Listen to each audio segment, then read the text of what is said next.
Oke, baik. Materi kali ini akan berhubungan dengan Human Capital Management benchmarking. Bagaimana melakukan benchmarking di dalam Human Capital Management. Apa itu benchmarking? Benchmarking adalah, menurut Watson, proses pengukuran yang sistematis, berkesinambungan untuk membandingkan proses-proses bisnis suatu organisasi dengan organisasi lainnya. Tujuannya adalah untuk mendapatkan informasi yang diharapkan akan membantu organisasi untuk memperbaiki kinerja organisasi saat ini. Nah, menurut Pedono dan Anastasia, benchmarking adalah proses untuk membandingkan dan mengukurkan operasi atau operasi internal organisasi terhadap mereka yang terbaik dalam kelasnya, baik dari dalam maupun di luar industri. Berarti artinya apa? Melakukan proses pembandingan, kemudian mengukur organisasi atau operasi dengan membandingkan perusahaan-perusahaan lain yang ada di luar. Perusahaan lain yang menurut mereka adalah perusahaan terbaik yang ada di luar dari perusahaan tersebut. Nah, proses metode benchmarking yang menurut KAM ya, bisa dilakukan dengan ada 6 cara. Ya, ada 6 metode, ada 6 tahapan yang perlu dilakukan. Pertama adalah mengidentifikasi problem apa yang akan menjadi subjek atau menjadi fokus utama dari perusahaan saat ini. Ya, jelas perusahaan akan punya banyak problem, ya, atau ada banyak masalah, atau ada punya banyak tujuan yang ingin diharapkan. Nah, kita nggak bisa melakukan benchmarking secara keseluruhan. Harus ada tujuan utama atau subjek utama atau problem utama yang ingin kita capai. Nah, setelah itu, kemudian menentukan industri atau organisasi mana atau lembaga mana yang punya aktivitas atau kegiatan serupa yang berhubungan dengan subjek itu tadi. Setelah itu kemudian menentukan ya, perusahaan mana akan menjadi pemimpin di bidang usaha yang sejenis. Nah, kita cari dari mana kita cari? Kita bisa cari dari internet, kita bisa cari dari majalah, kita bisa mencari dari survei, kita bisa mencari survei independen, kemudian dari pelanggan dan juga dari lain-lain. Jadi kita cari ya mana yang menurut kita adalah pemimpin di bisnis yang kita tempuh saat ini. Oke. Setelah itu kita mengadakan riset, ya mengadakan riset pada isu dengan melakukan apa pengukuran, dengan melakukan pengukuran, kemudian praktek, pengukuran baik kuantitatif maupun kualitatif. Ya. Tujuan untuk apa? Untuk memperoleh data. Ya. Tujuan adalah untuk memperoleh data dan informasi yang berhubungan dengan masalah yang ditentukan pada awal. Jadi kan tadi kan perusahaan sudah tentukan nih masalah kita berkaitan dengan apa? Apakah mungkin produk cacat, apa berkaitan dengan produktivitas, atau berhubungan dengan waktu untuk produk itu produk sampai di konsumen atau berhubungan dengan kepuasan konsumen. Nah, oke. Setelah itu kita lihat, kita lakukan analisa, kita lakukan pengukuran terlebih dahulu, ya, riset, pengukuran. Bisa dengan melakukan pengukuran ya dan riset baik kualitatif maupun kuantitatif. Ya. Baik. Selanjutnya kita sudah dapat nih hasilnya. Sudah kita tahu, dari situ kita sudah tahu nih bahwa yang terjadi di perusahaan saat ini seperti apa. Nah, kalau sudah tahu yang terjadi di perusahaan kita saat ini seperti apa, baru kita kunjungi perusahaan lain. Ya, kita kunjungi perusahaan lain, tujuan apa? Untuk mengetahui, menganalisis kenapa sih perusahaan A ini menjadi eh, terbaik di bisnis saat ini, terutama terbaik di bisnis saat ini berhubungan dengan subjek yang kita amati. Ya. Jadi yang sampai kita ketika perusahaan melakukan studi banding atau ketika perusahaan melakukan benchmarking, mereka nggak tahu ya apa yang ingin mereka pelajari itu apa. Ya. Jadi kalau tanya kalau perusahaan sebenarnya itu harusnya begitu. Jadi kita kunjung ke perusahaan lain, kita harus tahu dulu apa sih yang kita ingin cari. Ya, nggak mungkin ketika perusahaan datang, oke, Bapak datang ke sini apa yang ingin dicari? Oh, kami ingin belajar semuanya. Ya, nggak mungkin. mereka punya kegiatan lain yang bukan hanya menerima kita untuk melakukan kegiatan. Ya. Jadi kita temui mereka, kita sudah tahu, oke, kita mau kita pelajari adalah berhubungan dengan ini. Bagian misalnya apa tadi, berkaitan dengan produksi, berkaitan dengan karyawan, berkaitan dengan keuangan, berkaitan dengan pemasaran. Ya. Tidak usah khawatir bahwa perusahaan-perusahaan itu akan menolak. Kebanyakan sekarang perusahaan suka untuk saling bekerja sama, saling berbagi informasi, share informasi. Ya, karena apa? Saling istilahnya mereka ketika share informasi, mereka belajar lagi. Ketika belajar lagi, mereka akan menemukan sesuatu. Ya, beda dengan dulu, mungkin kalau dulu tuh jangan diinformasikan apa-apa, nanti takut dapur perusahaan kebuka. Ya.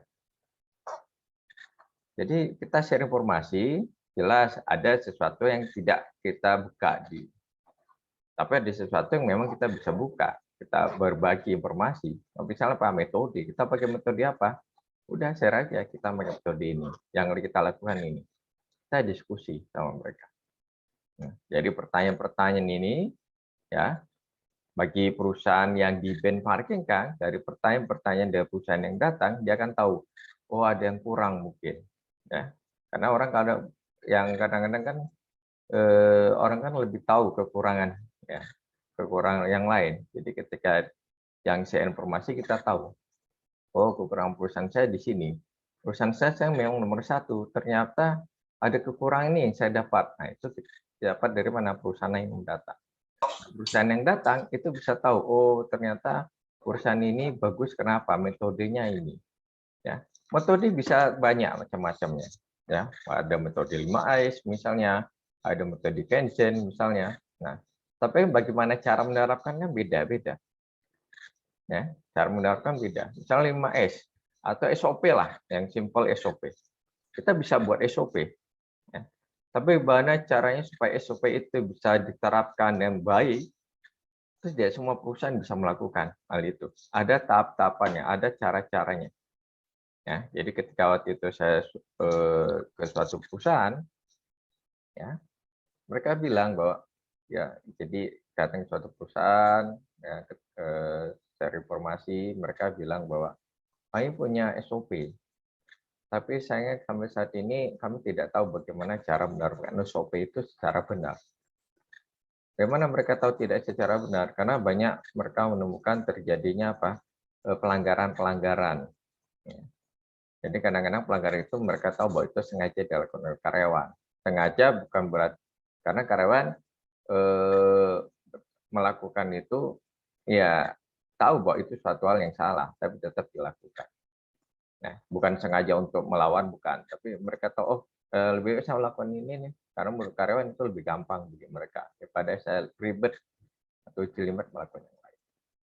Nah, setelah kita mengunjungi, setelah bertukar sapa, kita mengetahui informasi, ya kita catat tuh informasi yang ada tuh kita catat. Kita catat, ingat tidak bisa hanya cuma ngomong terus kita hafalin enggak. Tapi jelas ketika kita catat kita juga harus meminta izin dulu kepada mereka. Jadi kita datang ke perusahaan, kita minta izin. Misalnya kalau kita mau misalnya merekam kegiatan di sana, kita minta izin. Kita mau cari mintanya informasi-informasi ada, kita mau kita dokumentasikan, kita harus minta izin dulu. Ya, itu namanya kita terbuka. Kalau mereka boleh, ya nggak apa, kita ambil. Kalau mereka bilang nggak boleh, atau silakan dilihat aja, tapi tidak boleh direkam, ya sudah, kita lihat. Nah, setelah itu kita catat semua. Ya, kita catat semua keseluruhan. Ya, jadi diharapkan ketika mencatat itu, ya, atau mencalid, itu kita tidak perlu memilih-milih atau memilah dulu. Oh ini penting nih, nggak penting nih, penting nggak. Catat keseluruhan dulu secara keseluruhan. Ya. Karena hanya menurut apa yang menurut kita tidak penting, ternyata itu yang penting. Ya. Jadi ketika di awal itu catat keseluruhan. Ya.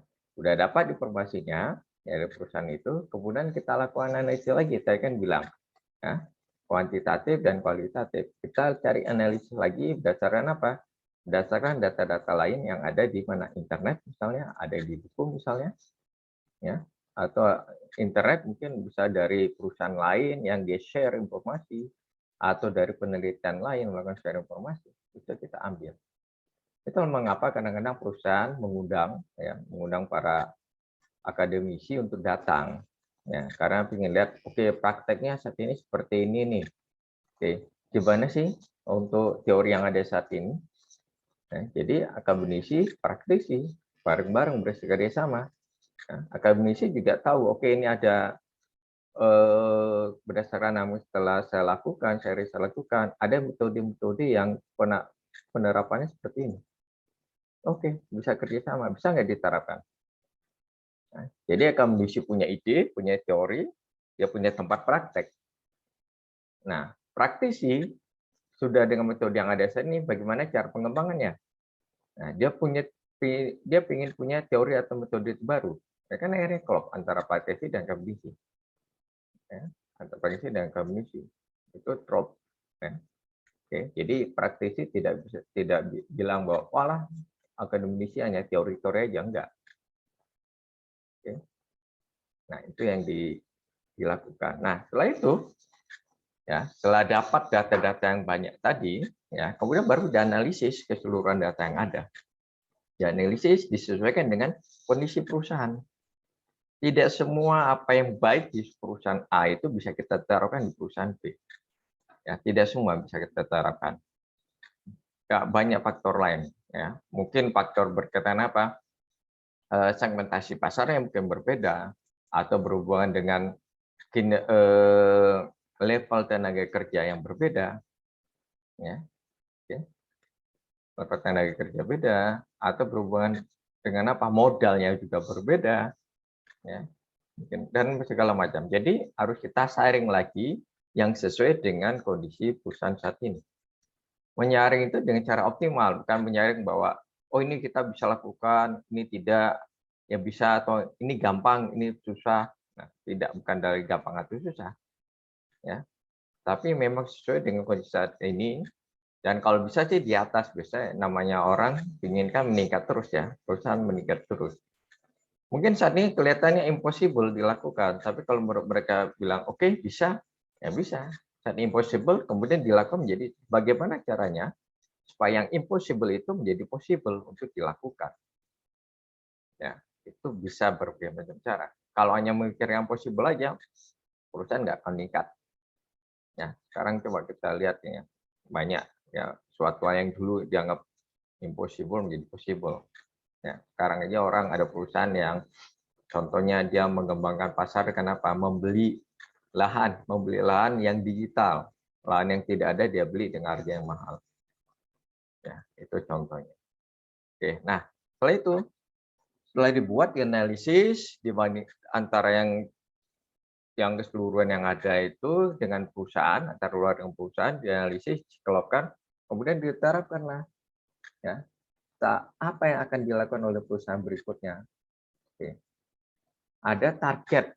Perusahaan akan menetapkan target. Oke, berarti setelah ada ini, target kita ke depannya seperti ini.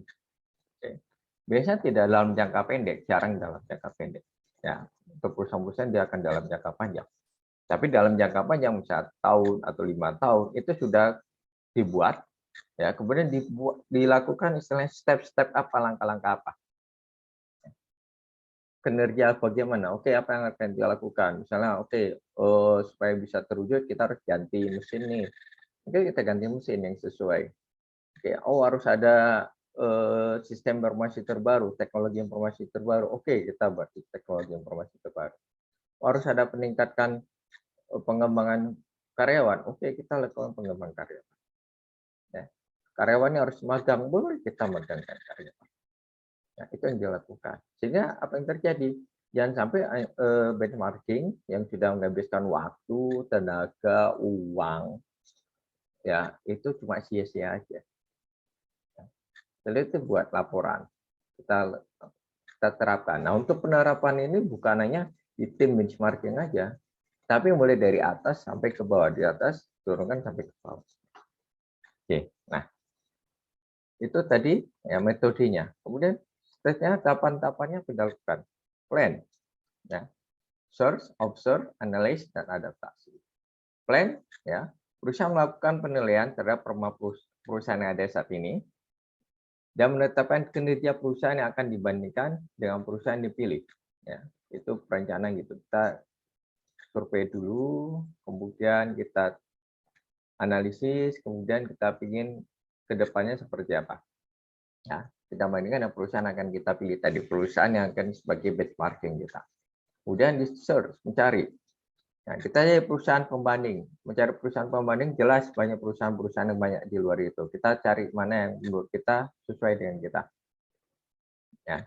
Setelah kita cari, bukan berarti kita hubungi mereka. Ya, bilang bahwa kami dari perusahaan ini, kami ingin datang, kami ingin mencari informasi, atau kami ingin meningkatkan ya kinerja kami, ingin belajar, itu dibilang. Ya. Oke. Kemudian setelah itu observe. Nah, observe itu melakukan observasi. Ya. Oke. Kita mengumpulkan informasi mengenai perusahaan kita melakukan informasi juga mengenai perusahaan yang akan kita survei tadi. Ya. Menurut kita apa sih kunci sukses mereka tadi itu? Nah, oke. Apa kunci sukses? Jadi ketika kita datang kita bilang, Pak, kami ingin belajar ini. Oke. Karena menurut kami perusahaan Bapak produktivitas, misalnya contoh produktivitasnya tinggi. Ya, hal ini terbukti dari kita kasih tahu. Itu aja mereka akan senang, perusahaan akan senang. Ketika kita datang, kita kasih tahu mengapa kita ingin bekerja sama dengan mereka, kenapa kita ingin belajar. Oke. Itu mengandalkan analisa, seperti yang tadi sudah saya bilang, kita lakukan analisa. Kalau analisa baru kita adaptasi. Adaptasi itu berarti apa yang sudah ada kita masukkan ke dalam perusahaan supaya itu bisa berjalan dengan baik. Nah, menurut Ham, tipe benchmarking itu ada 3 tipe. Pertama adalah survei benchmarking, diagnostik benchmarking, dan strategi benchmarking. Survei benchmarking itu istilahnya value for money. Nah, kita melihat berdasarkan survei aja, kita lihat bagaimana berhubungan dengan keuangan, nilai uangnya seperti apa. Kalau diagnostik, kita lebih tinggi lagi diagnostik ini. Bagaimana nilai-nilai yang ada di perusahaan ini kemudian ditambah dengan nilai yang sebaiknya ada di perusahaan. Kemudian strategik, ya, benchmarking berkaitan dengan strategik, berkaitan dengan apa? Creating value. Bagaimana cara menciptakan nilai yang mungkin berbeda sama sekali dengan yang ada saat ini kita ciptakan. Ya. Oke, ini kita bisa lihat di sini. Ya, kalau survei benchmarking ya kita survei. Oke, kita lihat produktivitas kita sekarang di sini, dia di sana. Ya kita lihat aja berkaitan produktivitas, penjualannya mungkin, konsumennya seperti apa itu. Kalau diagnostik itu lebih tinggi lagi, edit value, kita melakukan audit. Ya, kita lihat oke gimana, kemudian kita lihat best practice-nya seperti apa. Kita survei karyawannya bagaimana. Yang paling tinggi adalah strategi marketing. Kita analisis secara keseluruhan. Ya, kita analisis secara keseluruhan, kemudian yang menjadi istilah pengambil keputusan paling di atas, performing-nya, dari itu kita audit, manajemen audit. Nah, jadi yang paling kecil, yang paling bawah, ya benchmarking tipe yang berbasis mulai adalah survei, setelah itu diagnostik, kemudian baru strategi. Nah, apa keuntungan dari benchmarking ketika melakukan benchmarking? Pertama, menurut Ross, ya, merubah kultur budaya perusahaan menjadi lebih baik. Ya. Jadi ketika perusahaan saat ini, misalnya perusahaan kita datang ke perusahaan lain, kita lihat, oh kenapa ya bisa ya, oh produktivitasnya seperti ini ya, oh kinerjanya seperti ini. Nggak bisa kita langsung terapkan langsung tanpa merubah kultur yang ada di kita saat ini. Pasti ada metode-metode terbaru atau cara yang lain. Nah, atau apapun itu yang akan berubah kultur kita saat ini. Ya, kultur atau budaya yang ada di perusahaan saat ini. Ya. Impossible kalau kita ingin meningkat, tapi apa? Budaya kita, kultur kita tetap sama. Misalnya kayak, oh, saya ingin mendapat penghasilan yang lebih banyak, tapi apa yang saya lakukan itu biasa-biasa aja. Ya sesuai dengan katanya ini ya, katanya, saya lupa namanya. yang dia menyatakan bahwa namanya idiot itu, namanya kebodohan itu adalah melakukan yang sama tapi mengharapkan sesuatu yang berbeda. Oh ya, Albert Einstein. Ya, Albert Einstein. Albert Einstein bilang namanya kebodohan atau idiot itu melakukan hal yang sama tapi mengharapkan hasil yang berbeda. Nah, ketika perusahaan sudah melakukan benchmarking, ya dia sudah tahu bahwa dia harus bagaimana cara meningkatkannya, maka apa? Kulturnya akan berubah. Pasti kultur berubah. Akan ada SOP baru yang diterapkan oleh perusahaan. Ya, atau mungkin ada punish dan reward yang ditetapkan oleh perusahaan. Ya. Oke. Atau kebijakan-kebijakan baru yang ditetapkan oleh perusahaan yang itu akan merubah kultur dari perusahaan. Oke. Ya, jelas perubahannya menjadi yang lebih baik. Harapannya seperti itu. Berapa? Employee performance improve, meningkatkan kinerja dari karyawan. Ya. Ketika kita menuju benchmarking, kita ingin menuju perubahan yang lebih baik. Menuju perubahan yang lebih baik berarti apa? Kinerja akan meningkat. Ketika kinerja perusahaan secara keseluruhan meningkat, berarti kinerja individu juga akan meningkat. Ya. Mereka akan sama kayak di berhubungan nomor 3, ya. Skill dari sumber daya manusia juga akan meningkat. Ya. Mereka akan kita ajarkan misalnya apa? Budaya aja berarti sudah ada peningkatan budaya menjadi lebih baik. Ya. Kemudian mereka akan diajarkan dengan metode-metode terbaru. Mereka akan diajarkan dengan kebiasaan-kebiasaan baru. Ya, kebiasaan-kebiasaan baru yang membawa mereka menjadi lebih baik. Ada suatu kebiasaan misalnya yang mungkin menurut kita biasa, tapi bagi perusahaan itu dianggap sudah bisa berdampak bagi kinerja perusahaan. Misalnya, ya masuk ke dalam perusahaan, di dalam perusahaan itu ada peraturan ketika ketemu harus saling sapa dengan bahasa yang baik dan suara yang jelas. Itu yang pertama. Ada juga budaya perusahaan yang melarang, ya, jadi melarang. Jadi mereka punya aturan bahwa melarang, ya. Jadi kalau tidak ada kegiatan tidak boleh keluar, ya. Oke. Karena kalau keluar misalnya dari lantai bawah, ya lantai 1 ke lantai 4 keluar ya, apalagi kalau budaya Indonesia ya, ramah tamah. Ya, dari lantai 1 ke lantai 4, ya, ketemu si A ngobrol, ketemu B ngobrol, nanti ketemu A misalnya suka sepak bola ngobrol sepak bola, nanti ketemu lain ngobrol lain terus sampai ke bawah apa yang terjadi? Ya, yang biasanya mungkin bisa tercapai dalam waktu 10 menit, ini bisa 1 jam lebih. Jadi ada waktu yang hilang. Oke. Nah, itu dilakukan. Oke. Nah, apalagi menurut Dragolea dan Kortir ya. Nah, benefit dari benchmarking adalah memperbaikan kinerja terus-menerus untuk mencapai kinerja yang lebih baik dan menjadi budaya organisasi. Jadi istilahnya continuous improvement, peningkatan secara terus-menerus. Ya, peningkatan secara terus-menerus. Karena ya perusahaan akan berubah karena juga dunia berubah. Kita harus berubah, kalau tidak berubah maka perusahaan akan mati. Maka perusahaan berubah. Untuk berubah, bukan hanya sekedar berubah, tapi berubah yang paling utama adalah kinerja yang terus-menerus meningkat. Dan ketika terus-menerus meningkat, itu akan menjadi budaya organisasi. Jadi budayanya dari organisasi itu adalah budaya yang baik, budaya untuk peningkatan kinerja. Nah, kemudian meningkatkan pengetahuan terhadap kinerja produk dan jasa. Nah, jadi kita mengenal produk kita mengenal jasa yang kita berikan berhubungan dengan produk itu. Sehingga apa yang terjadi ketika kita mengenal produk kita tahu bagaimana caranya supaya produk kita menjadi lebih baik. Lebih baik dalam bentuk apa? Dalam produknya atau dalam pelayanannya? Atau dalam penyampaiannya? Atau apapun yang berhubungan produk itu.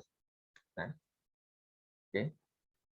Nah, karena apa ini penting? Saya pernah masuk ke dalam suatu rumah makan ya. Yang paling gak enak itu kalau kita masuk rumah makan, kita dikasih menunya, mungkin kalian pernah ngalamin, kita kasih menunya, ketika kita tanya, Mbak ini maksudnya apa ya? Dia bingung. Dia tidak tahu product knowledge, dia tidak bisa menjelaskan kepada kita. Karena kadang kan kita masuk ke tempat yang baru, kita akan tanya, apalagi kalau bahasanya bahasa asing menurut kita. Oke. Seharusnya dia tahu, dia akan jelaskan, oke Pak, ini maksudnya ini adalah Misalnya ayam dimasak seperti ini, kemudian dibumbu ini dan lain-lain. Kalau kita bilang, Pak, oke, Mbak, rekomendasinya apa ya? Atau mana yang enak A atau B? Dia bisa jelaskan, ya. Dia akan bilang, Bapak suka manis atau suka yang gurih? Kalau suka manis, saya akan rekomendasikan A. Kalau suka gurih, saya akan rekomendasikan B. Nah, itu salah satunya. Nah, jadi ketika saya tanya, waktu itu dia tidak bisa jawab dengan baik, kemudian menjawabnya dengan seperti asal-asalan, kita tahu bahwa dia tidak tahu. Sama kalau misalnya kalian masuk ke pameran mobil lah, sales mobil itu sudah dilengkapi dengan pengetahuan tentang produk. Ya, pengetahuan tentang produk. Ya, kita datang, dia akan ngomong, dia akan bilang, oke Pak, produk ini, mobil ini, keunggulannya apa? Dan jelas dia akan lihat dulu yang diinformasikan ini siapa. Nah, nggak mungkin dia akan informasikan produknya, Pak, produk ini dilengkapi dengan ini, dengan teknis, dia akan ceritakan dengan teknis banget. Sedang kita orang awam, kita nggak ngerti. Ya, kita ingin dikasih bahasa yang awam. Apa yang berhubungan mobil ini yang akan cocok dengan kita. Apakah keamanannya, apakah ini kenyamanannya, apakah iritnya. Oke, ceritakan sama kita dengan cara yang umum, dengan cara yang membumi. Dengan cara yang membumi. Kemudian apa? Membantu dalam memfokuskan sumber daya manusia atau sumber daya untuk mencapai target. Kalau tidak ada target, kita akan nyebar kemana-mana. Perusahaan akan nyebar kemana-mana. Masing-masing itu akan mencapai suatu hal yang menurut mereka baik. Padahal belum tentu itu baik. Atau mungkin itu baik, tapi secara keseluruhan itu tidak baik atau kurang baik. Jadi harus ada target yang kita capai. Nah, untuk mencapai target itu, kita harus berlari ke arah yang sama. Dan sampai satu target ke A, ke kanan, satu target ke kiri. Enggak apa yang terjadi? Kita akan saling tarik-menarik. Ujungnya berarti ada salah satu yang akan dikorbankan. Oke. Nah, itu dia membantu. Jadi ketika bermarketing membantu kita fokus sumber daya yang mana untuk bisa tercapai target. Selama ini kita nggak ngerti nih, oke kita punya sumber daya, bagaimana cara meningkatkannya, apa yang harus kita tingkatkan. Ketika kita habis marketing kita tahu, oh, oke ternyata yang paling saat ini yang saya utamakan adalah teknologi informasi. Oke, saya fokus ke teknologi informasi. Ya, saya akan fokus ke teknologi informasinya. Oke. Atau saat ini yang fokus adalah berkaitan dengan mungkin mesinnya, ya, oke. Atau lebih fokus untuk ke pemasarannya. Nah, kan sudah tahu apa yang fokus ke sana. Oke. Baik, pertanyaannya, pertanyaan. Jelaskan mengapa aplikasi benchmarking dapat meningkatkan kinerja dari perusahaan. Nah, menurut Tarleton tahun 1996 dia menyatakan bahwa benchmarking merupakan suatu proses yang dilaksanakan dengan membandingkan dan mengukur nilai prestasi kerja, ya, nilai prestasi kerja antara suatu perusahaan dengan perusahaan lain demi memperoleh manfaat berupa informasi yang dapat digunakan untuk melakukan peningkatan kerja secara berkelanjutan. Jadi maksudnya adalah ketika kita melakukan benchmarking, kita dapat informasi. Dan dari informasi ini, ya dari data dulu, dari dapat data, diolah dapat informasi, kemudian informasi itu dilakukan analisis, sehingga kita tahu bagaimana cara untuk meningkatkan kerja dari perusahaan. Oke, itu